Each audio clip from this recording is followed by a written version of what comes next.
अस्सलाम वालेकुम, कैसे हैं आप सब। तो आज हम स्टार्ट करने जा रहे हैं एक्सरसाइज 10A का क्वेश्चन नंबर 8। तो मेरे पास ये बुक 2 है जिसको हम D2 भी बोलते हैं और उसका ये अपडेटेड 7th एडिशन यानी न्यू एडिशन मेरे पास मौजूद है। तो इस न्यू एडिशन का ये चैप्टर नंबर 10 चल रहा है। मैंने इस चैप्टर के नेम से एक सेपरेट प्लेलिस्ट बनाई हुई है, उसका लिंक भी नीचे डिस्क्रिप्शन में दिया हुआ है ताकि आप लोगों को इस चैप्टर से रिलेटेड तमाम सोल्यूशंस एक ही जगह पर आसानी से इसी प्लेलिस्ट में मिल सकें। इसके अलावा आपको डिस्क्रिप्शन में मेरे सोशल अकाउंट्स के लिंक यानी मेरी फेसबुक प्रोफाइल और मेरी इंस्टाग्राम प्रोफाइल का लिंक भी मिल जाएगा। आप इन्हीं अकाउंट्स के थ्रू अपने क्वेश्चंस को को मुझ तक भी पहुंचा सकते हैं। तो आइए स्टार्ट कर लेते हैं क्वेश्चन नंबर 8 को। तो अब आपको सामने स्क्रीन पर क्वेश्चन नंबर 8 का जो इमेज है वो नजर आ रहा है। आप इस इमेज में देख सकते हैं क्वेश्चन नंबर 8 की स्टेटमेंट भी लिखी हुई है और इसके दोनों पार्ट्स ए और बी पार्ट्स की जो फिगर हमें गिवन है वो भी यहां पर ही आपको बनी हुई नजर आ रही है। पहले हम इसकी स्टेटमेंट को रीड करते हैं ताकि इसको अच्छे से समझ पाए, फिर पार्ट नंबर ए से स्टार्ट लेते हैं। तो यहां पर लिखा हुआ है given that ABC and BED are straight lines. तो आपको कहा जा रहा है कि पार्ट ए में और पार्ट बी में दोनों फिगर्स में एबीसी और बीईडी जो है वो स्ट्रेट लाइन्स को रिप्रेजेंट करेंगे। वो स्ट्रेट लाइन्स गिवन के तौर पर हमारे पास इन फिगर्स में मौजूद है। जैसे आप ए पार्ट में देखिए, यहां से ए से एक स्ट्रेट लाइन स्टार्ट हुई, बी से पास हुई और सी तक है, यानी ए बी सी आप इसको पढ़ेंगे तो एक स्ट्रेट लाइन तो ये हो गई। दूसरी स्ट्रेट लाइन देखिए, बी से स्टार्ट हो रही है, ई में से पास हो रही है और यहां पे खत्म हुई जहां पर डी लिखा हुआ है, तो इसको हम पढ़ेंगे बी ई डी, ये दूसरी स्ट्रेट लाइन होगी। इसी तरीके से पार्ट बी में भी मौजूद है, एक स्ट्रेट लाइन ए से स्टार्ट हुई, बी से पास हुई और सी तक मौजूद है, इसको आप पढ़ेंगे A B C straight line. इस तरह दूसरी स्ट्रेट लाइन बी से पास हुई, ई से बी से स्टार्ट हुई, ई से पास हुई और डी तक है यहां पर, तो इसको आप पढ़ेंगे बीईडी। तो दोनों पार्ट्स में एबीसी और बीईडी जो है स्ट्रेट लाइंस के तौर पे हमें बनाकर दी गई हैं, या आप कह सकते हैं हमें गिवन है। तो आगे लिखा हुआ है find the values of unknowns in each of the following figures. तो आपने दोनों पार्ट में जो अननोन्स हैं उनकी वैल्यूज को फाइंड आउट करके दिखाना है। जैसे ए पार्ट में देखें, ए डिग्री और बी डिग्री, ये दोनों एंगल्स हैं, दोनों अननोन है, दोनों की वैल्यू नहीं पता, तो ये दोनों फाइंड आउट करनी है। बी पार्ट में जस्ट सी डिग्री की वैल्यू नहीं पता, ये अननोन है, तो इसकी वैल्यू आपने फाइंड आउट करके दिखानी है। तो उम्मीद है आपको स्टेटमेंट भी क्लियर होगी और आपको यह भी पता चल गया होगा कि अननोन्स कौन कौन से हैं और उनकी इनकी वैल्यूज हमने फाइंड आउट करनी होगी। तो अब हम स्टार्ट लेते हैं पार्ट नंबर ए का। तो पार्ट नंबर ए को स्टार्ट करने से पहले आपको एक प्रॉपर्टी समझनी पड़ेगी जिसको हम बोलते हैं exterior angle property of a triangle. वही आपको हेल्प करेगी पार्ट ए में भी और पार्ट बी में भी। तो मैं आपको वो बिल्कुल शॉर्टली जो है यहाँ पे बिल्कुल कह लें थोड़ी सी ही डिस्क्रिप्शन के अंदर उसको समझा देता हूँ। तो हम एक ट्राइंगल यहाँ पर कंसिडर कर रहे हैं। फॉर एग्जाम्पल ये मैंने एक ट्राइंगल बनाया आपकी आसानी के लिए, आपको समझाने के लिए, और इसके वर्टिसेस को मैं लेबल कर रहा हूँ ए बी और सी के साथ, ठीक है। और जस्ट समझाने के लिए एग्जांपल के तौर पे, रेफरेंस के तौर पे, कि मैं मान लेता हूं कि जो ए है इस पे जो एंगल बन रहा है वो ए डिग्री है और जो बी है वो इस पे जो एंगल बन रहा है वो कोई बी डिग्री है। ये ए डिग्री और बी डिग्री जस्ट समझाने के लिए कोई भी एंगल हो सकते हैं। और ये जो ए सी वाली साइड है इसको मैं एक्सटेंड कर लेता हूं। एक्सटेंड करने का मतलब इसको बढ़ा देता हूं। तो देखें ये मैंने डॉटेड लाइन के साथ इसको एक्सटेंड कर लिया। अब यहां पर पहले आपने समझना है कि एक्सटीरियर एंगल किसको बोलते हैं, क्योंकि इस प्रॉपर्टी का नाम एक्सटीरियर एंगल प्रॉपर्टी है। तो कुछ लोग इसको exterior angle theorem, exterior angle law भी बोल लेते हैं, वो भी सही है, जस्ट समझाने के लिए है। तो आप क्या करें, सबसे पहले एक्सटीरियर एंगल यहां पर समझें कि एक्सटीरियर एंगल किसको कहते हैं। तो ऐसा एंगल जो आपके इस ट्राइंगल के आउटसाइड हो, यानी बाहर बन रहा हो, और वो इसी ट्राइंगल की एक एक्सटेंडेड साइड और एक किसी भी दूसरी साइड हो सकती है, तीनों में से, उसके साथ कनेक्टेड हो, उस एंगल को आप एक्सटीरियर एंगल बोलते हैं। जैसा देखें ये जो मैंने बाहर एक एंगल बनाया है ये ट्राइंगल के बाहर भी है, और ये जो एसी वाली साइड है जिसको मैंने एक्सटेंड किया हुआ है डॉटेड लाइन के साथ, उसके साथ कनेक्टेड है, और इसी ट्राइंगल की एक साइड बीसी के साथ कनेक्टेड है। तो ऐसा एंगल जो इस ट्राइंगल के बाहर हो, एक एक्सटेंडेड साइड और किसी भी एक साइड आपके ट्राइंगल की उसके साथ कनेक्टेड हो, उसी को आप एक्सटीरियर एंगल बोलते हैं। तो ये जो मैंने बाहर बनाया ये एक एक्सटीरियर एंगल है और इसको मैं लेबल कर देता हूं समझाने के लिए, ये कोई एक्स डिग्री है। कुछ भी हो सकता है, जैसे समझाने के लिए मैंने इसका नाम क्या रख दिया, एक्स डिग्री। तो एक्सटीरियर एंगल प्रॉपर्टी या एक्सटीरियर एंगल थ्योरम क्या होता है? तो एक्सटीरियर एंगल प्रॉपर्टी या एक्सटीरियर एंगल थ्योरम जो होता है किसी भी ट्राइंगल का, वो ये बताता है कि जो भी एक्सटीरियर एंगल होगा वो हमेशा इक्वल आएगा अपने ऑपोजिट इंटीरियर एंगल के सम के। यानी आप देखिए इस एक्स डिग्री के जो ऑपोजिट इंटीरियर एंगल्स है, इंटीरियर का मतलब जो ट्राइंगल के इनसाइड होंगे, जैसे यहाँ पे ए डिग्री है और बी डिग्री है, ये दोनों इंटीरियर एंगल भी है और इस एक्स डिग्री के लिहाज से ऑपोजिट बनते हैं। तो एक्सटीरियर एंगल जो होगा वो हमेशा जो है इक्वल आएगा ऑपोजिट इंटीरियर एंगल्स के सम के। यानी अगर आप इस एक्स डिग्री की वैल्यू निकालना चाहते हैं तो आप लिख सकते हैं कि जो एक्स डिग्री है यानी जो एक्सटीरियर एंगल है ये इक्वल होगा ए डिग्री और बी डिग्री के सम के। तो इसको हम लिखेंगे ए डिग्री प्लस बी डिग्री। और इस प्रॉपर्टी को हम इस तरह पढ़ लेते हैं हमेशा कि exterior angle is always equal to the sum of opposite interior angle. तो ये वो प्रॉपर्टी है जिसको हम एक्सटीरियर एंगल थ्योरम या एक्सटीरियर एंगल प्रॉपर्टी बोल रहे होते हैं। अब यही सेम प्रॉपर्टी हमने पार्ट नंबर ए में भी यूज करनी है। आप पार्ट नंबर ए में देखें, यहां पे मैं बाउंड्री बना रहा हूं एक खास ट्राइंगल की। आप देखें यहां पर बी से लेकर सी तक ये एक साइड हो गई, सी से आप इस तरह ऊपर जाएं ई तक, और ई से वापस आए यहां पर बी तक, तो ये पूरा एक ट्राइंगल बन रहा है। और आप देखें जो बीसी वाली साइड है उन्होंने इसको एक्सटेंड किया हुआ है यहां तक ए तक, और यहां पर बाहर एक एंगल बन रहा है। तो ये 115 डिग्री जो है ये बेसिकली एक एक्सटीरियर एंगल है। और क्यों एक्सटीरियर एंगल है मैं आपको भी समझा चुका हूं। उसकी वजह यह है कि एक तो ये बीसी वाली जो साइड है इसको एक्सटेंड किया उसके साथ कनेक्टेड है, और इसी ट्राइंगल की बी सी ई ट्राइंगल की ये जो बी ई वाली साइड है उसके साथ भी कनेक्टेड है। तो ऐसा आपके पास एंगल जो ट्राइंगल के बाहर भी हो और ट्राइंगल की एक एक्सटेंडेड साइड और बाकी तीनों में से किसी एक साइड के साथ कनेक्टेड हो, उसी को एक्सटीरियर एंगल बोलते हैं। तो यही प्रॉपर्टी जो मैंने अभी आपको बताई कि एक्सटीरियर एंगल हमेशा इक्वल होता है अपने ऑपोजिट इंटीरियर एंगल के सम के। तो ये 115 इक्वल होगा ए डिग्री और इस वाले एंगल के सम के। अब ये वाला एंगल क्या है, यहां पे बॉक्स टाइप बना हुआ है जिसका मतलब है यहां पे कितना एंगल है 90 डिग्री। तो आपको पता चल गया। तो आप लिख सकते हैं कि जो 115 डिग्री है जो कि एक्सटीरियर एंगल है ये इक्वल आएगा ए डिग्री और 90 डिग्री के सम के। तो आप इसको लिखेंगे equal to A degree plus 90 degree. तो ये ए डिग्री और 90 डिग्री का सम किया और 115 के इक्वल रख दिया। और इस प्रॉपर्टी को भी आप यहां पर मेंशन करेंगे तो हम इसको शॉर्ट फॉर्म में मेंशन करते हैं एक्सटीरियर, ठीक है, एंगल ऑफ ट्राइंगल। किस ट्राइंगल का एक्सटीरियर एंगल है, इसका मैंने यहां पे नाम बोला भी था, आप इसको पढ़ेंगे बी सी ई। तो आप यहां पे लिखेंगे बी सी ई। तो ये जो बी सी ई वाला ट्राइंगल है इसका ये एक्सटीरियर एंगल बनता है। तो ये प्रॉपर्टी यहां पर समझा भी दी। अब बड़ा आपके लिए आसान है, आप यहां से ए आसानी से बता सकते हैं क्योंकि 90 डिग्री यहां पर ए में ऐड हो रहा है। जब इस 90 डिग्री को आप इक्वलिटी साइन के दूसरी तरफ मूव करेंगे तो ये वहां जाकर सब्ट्रैक्ट हो जाएगा। एक तरफ जो चीज ऐड हो रही होती है दूसरी तरफ मूव करने से सब्ट्रैक्ट हो जाती है। तो आप यहां पर लिखेंगे कि 115 डिग्री वैसे ही रहेगा और 90 डिग्री जो यहां पर ऐड हो रहा था दूसरी तरफ जाके हो जाएगा सब्ट्रैक्ट, और वहां पर जस्ट बच जाएगा आपके पास ए डिग्री। आप दोनों तरफ 90 डिग्री को सब्ट्रैक्ट करवा देते तो भी आपका आंसर और स्टेप यही आपको करना पड़ता और आंसर भी आपका सेम ही आता। तो 115 में से 90 डिग्री को माइनस कर दें तो कितना आता है 25 डिग्री। तो देखिए ए की वैल्यू तो आपने निकाल ली, वो कितनी आ गई 25 डिग्री, क्योंकि ये दोनों चीजें आपस में इक्वल है। आप इसको ऐसे भी लिख सकते हैं कंपैरिजन करके कि डिग्री डिग्री के लिहाज से अगर इक्वल है तो नीचे लिखी हुई चीजें भी आपस में इक्वल है। तो आप इसको जस्ट ए इक्वल टू 25 भी लिख सकते हैं डिग्री को यूज किए बगैर। तो देखें ए की वैल्यू तो हमारे पास आ गई। अब हमने किसकी वैल्यू निकालनी है, इस बी डिग्री की वैल्यू। अब इसकी वैल्यू हम किस तरह निकालेंगे, मैं इसमें कुछ जो ये वर्किंग है ये रिमूव कर देता हूं ताकि आपको चीजें समझाना मेरे लिए आसान हो जाए। अब हमने ये बी डिग्री को फाइंड आउट करना है। तो हम क्या करना चाह रहे हैं, हम ये करना चाह रहे हैं कि हमें पता है कि ये जो बी से लाइन स्टार्ट हुई थी, जो ई से पास हुई और यहां डी तक गई, आप देखें इस पे ये वाला एक एंगल बन रहा है ए डिग्री जो कि आपको पता चल चुका है 25। इस तरह ये वाला अगर एंगल आपको पता चल जाए, ये वाला जिसको मैं शेड कर रहा हूं, तो आपके लिए आसानी हो जाएगा बी डिग्री को निकालना, क्योंकि ये तीनों के तीनों एंगल स्ट्रेट लाइन पे हैं और स्ट्रेट लाइन पे इस तरह के जो एंगल्स बन रहे होते हैं उन सब का सम जो होता है 180 के इक्वल होता है। तो जस्ट आप ये शेड किया वाला एंगल जो मैं अभी शेड कर रहा हूं ये पहले निकाल लें। इससे ए आपको पहले से पता है तो इसकी और इस ए वाले की मदद से आप आसानी से बी डिग्री को भी फाइंड आउट कर लेंगे। तो पहले हम ये वाला एंगल निकालते हैं, और ये वाला एंगल किस ट्राइंगल के अंदर है, आप इसे पढ़ सकते हैं ई एफ जी। तो आप देखिए मैं जिस ट्राइंगल को शेड कर रहा हूं ये एंगल इस ट्राइंगल के अंदर आ रहा है, और इसमें यहां पे ये 90 डिग्री की आपको इंडिकेट किया गया है कि ये वाला एंगल 90 डिग्री है, एक 32 डिग्री दिया हुआ है। तो जब भी किसी ट्राइंगल के अंदर दो एंगल्स गिवन हो तो तीसरा मिसिंग एंगल आप ट्राइंगल के एंगल सम वाली प्रॉपर्टी यूज करके आसानी से निकाल लेते हैं। तो हम यही प्रॉपर्टी यहां पर लगाएंगे और बड़ी आसानी से इस एंगल को बता देंगे। तो ट्राइंगल में इसमें कितने एंगल्स होते हैं, टोटल 3, दो हमें पता है कौन कौन सा, एक है 90 डिग्री तो आप लिखेंगे 90 डिग्री, उससे प्लस करेंगे दूसरा वाला जो हमें पता है वो है 32 डिग्री, तो यहां पे लिखेंगे 32 डिग्री, उसमें प्लस करेंगे थर्ड एंगल जो कि हमें चाहिए जिसको मैंने यहां पर शेड किया था। अब इसका नाम हम क्या देंगे, आप देख सकते हैं इसको हम इस तरह पढ़ सकते हैं एफ ई जी। एफ और जी के दरमियान ई पे बनने वाला एंगल, इसको भी इस तरह भी पढ़ सकते थे जी ई एफ, यानी जी और एफ के दरमियान ई पे बनने वाला एंगल, दोनों तरीकों से लिखा जा सकता है। तो मैं इसको लिख रहा हूं एफ ई जी, तो मैं यहां पे लिखूंगा एफ ई पे हेड डालूंगा क्योंकि एंगल इससे मुराद है, एंगल के लिए ऊपर हेड डाला जाता है, और आगे जी।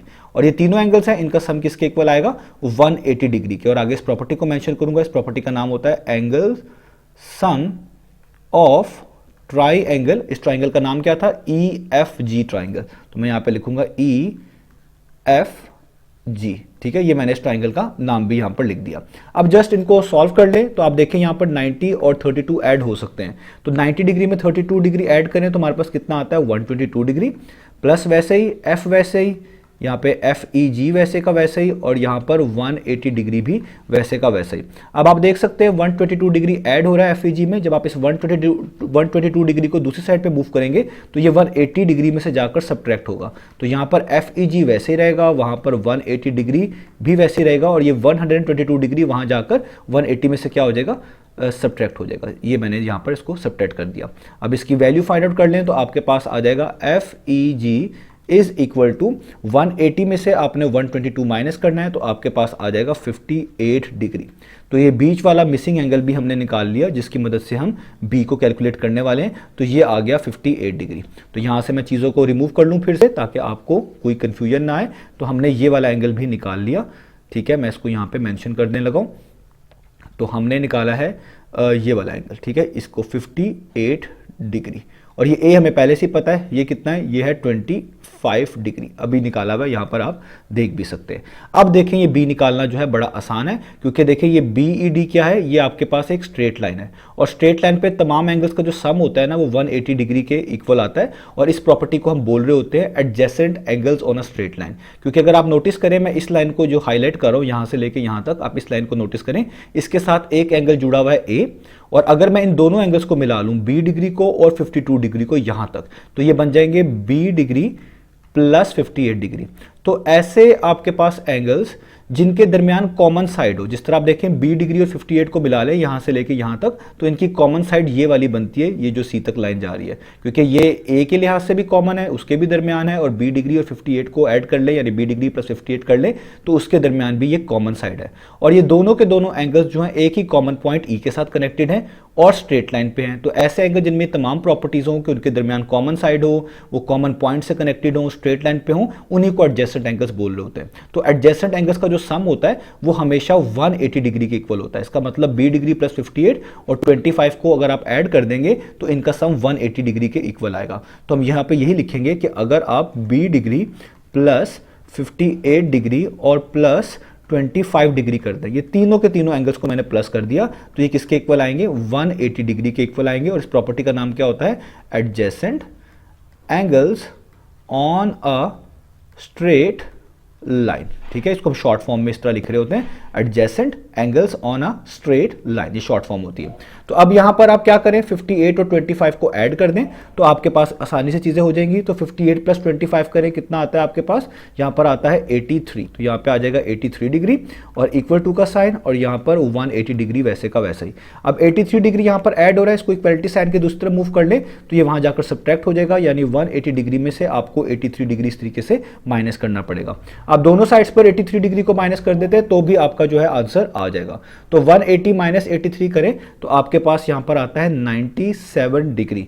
तो B की वैल्यू भी आपके पास आ गई 97 डिग्री। इस वैल्यू को आप ऐसे भी लिख सकते हैं क्योंकि दोनों चीजें इक्वल है। डिग्री का और डिग्री के लिहाज से कंपैरिजन करें कि डिग्री डिग्री के लिहाज से इक्वल है तो नीचे लिखी हुई चीजें भी आपस में इक्वल बनती हैं, यानी आप इसको ऐसे भी लिख सकते हैं कि B किसके इक्वल है, 97 के इक्वल है। तो देखिए B की वैल्यू कितनी आ गई 97 और A की वैल्यू ऊपर कितनी आ चुकी है 25।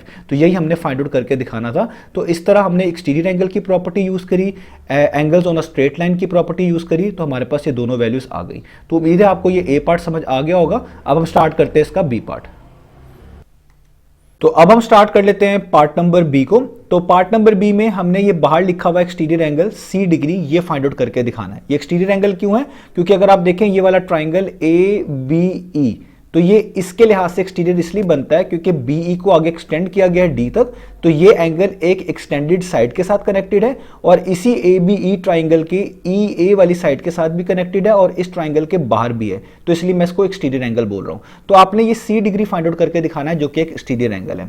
तो इस एक्सटीरियर एंगल को फाइंड आउट करने के लिए आपको ये वाला एंगल पहले कैलकुलेट करना पड़ेगा, ये वाला एंगल पहले फाइंड आउट करना पड़ेगा। अब ऐसा क्यों है कि मुझे ये वाला एंगल फाइंड आउट करना है, वो इस वजह से कि ये वाला एंगल और ये वाला एंगल जो पहले से गिवन है जो कि 22 डिग्री है, ये दोनों के दोनों ऑपोजिट इंटीरियर इंटीरियर एंगल्स बनते हैं इस एक्सटीरियर एंगल के। और मैंने आपको भी ए पार्ट में ये प्रॉपर्टी बताई दी है कि एक्सटीरियर एंगल हमेशा अपने ऑपोजिट इंटीरियर एंगल्स के सम के इक्वल होता है। तो ये सी डिग्री भी इस 22 डिग्री और ये वाला एंगल जिसको शेड किया हुआ है इसके सम के इक्वल होगा। तो अगर मैं ये वाला एंगल निकाल लेता हूं तो इस वाले एंगल को और 22 डिग्री जो पहले से गिवन है मैं सम करके आसानी से ये सी डिग्री बता सकता हूं। तो इसलिए ये वाला एंगल निकालना जरूरी है। अब इस एंगल को मैं कैसे निकालूंगा, तो आप नोटिस करें ये खुद भी एक एक्सटीरियर एंगल ही है। वो कैसे, तो उसके लिए मैं आपको यहां पर कुछ बाउंड्री लाइंस बनाकर दिखाता हूं कि किस लिहाज से ये एक्सटीरियर एंगल है। तो आप नोटिस करिएगा कि यहां पर ए से एक स्ट्रेट लाइन स्टार्ट हुई, वो इस तरह बी से पास हुई सी तक है, और इसके बाद आप इसको इस तरह ऊपर ट्रेस करें यहाँ डी तक, और डी से इसको वापस नीचे ट्रेस करें यहाँ बी तक। तो अब आपको ये चीज अच्छे से समझ आ रही होगी कि बेसिकली यहाँ पर एक ट्राइंगल हमारे पास मौजूद है जिसको आप बी सी डी ट्राइंगल भी कह सकते हैं। और इस ट्राइंगल की जो ये बी सी वाली साइड है उन्होंने इसको एक्सटेंड किया हुआ है ए तक।